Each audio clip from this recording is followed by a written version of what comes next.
Hi, it's Heather from firststepreading.com. I'm going to show you how you can use blocks to teach reading. So this would be level 1.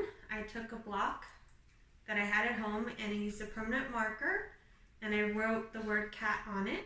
So to start, I would find a double block and write at,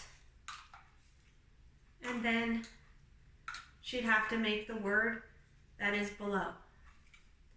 Then she'd have to make the other words that are written around this block and sound out all the at family words.